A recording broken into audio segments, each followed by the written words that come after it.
nos ha dibujado como ellos han querido. Terroristas, narcoguerrilleros, talibanes, bin Ladenes. Ahora somos los hombres que ponemos el hombro para que cambie nuestro país. Coca leaf has been a staple in Bolivian society for centuries. It is also the raw ingredient of cocaine. For 20 years, the governments of Bolivia, backed by the DEA, the U.S. Drugs Enforcement Administration, sought to eradicate the plant. La DEA en el pasado trajo violencia y muerte en el país. Nunca nos escucharon cómo debíamos reducir los cultivos de hoja de coca.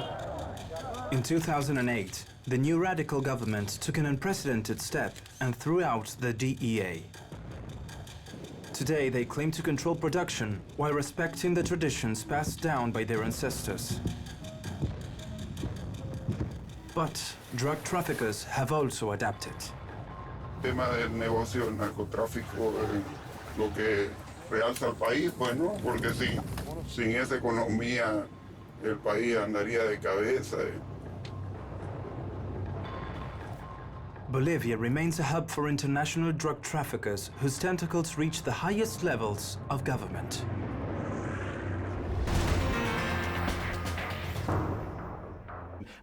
President Bush, when asked in 2006 by his biographer about why the decision to disband the army was taken, he replied, well, the policy was to keep the Iraq army intact. Didn't happen, Bush said. That's right. You went against the policy of your president, your commander-in-chief? No, that's absolutely wrong. What he meant was, before the war, and that's been well documented, it's also in my book, before the war, they had hoped that the Iraqi army would be able to be used on reconstruction projects. That was the argument that had been made before the war. But as I said earlier, the fall of Baghdad on April 9th, there was not a single unit of the Iraqi army standing to arms anywhere in the country, according to the general in charge. And you didn't want to recall them, as you've just told us. You didn't want to recall them. Right. And yet the policy of the White House was, quote, the Iraqi army be maintained as an institution because we believe that it would be dangerous to put 300,000 men on the street with guns without jobs. That was the White House policy, according to the White House guy in charge, Frank Miller of the National Security Council. Well, but you did the opposite. You put men with guns unemployed on the street. I have no idea what Frank Miller's talking about, because my guidance came from the president, didn't come from some And the staffer. president told his biographer that you didn't follow his guidance. No, you got to read the history more carefully.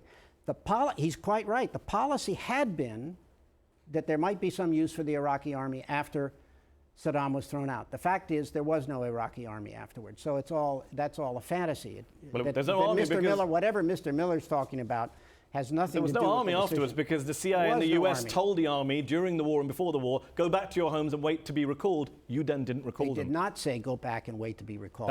You made that up. I made that up. Well, you should talk to Colonel John Agoglia, who worked for General Tommy Franks in Central Command. I'd be happy to talk to any colonel who wants to. This is Nigeria. It has the biggest population in Africa, and it has a secret problem with babies. Here, childless marriages are sometimes seen as shameful or even troubled by witchcraft. At the same time, single mothers are frowned upon and abortion is illegal. And some unscrupulous people match their unwanted babies with childless couples for money, against the law. We are setting out to investigate unethical medical practices and something much bleaker, the trade in human life. So when I reached there, I met one nurse. So the nurse asked me how old is the pregnancy.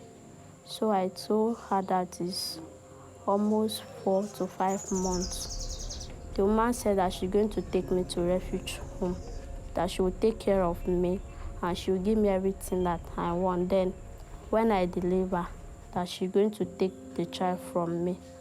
And sometimes they sold the baby out to people.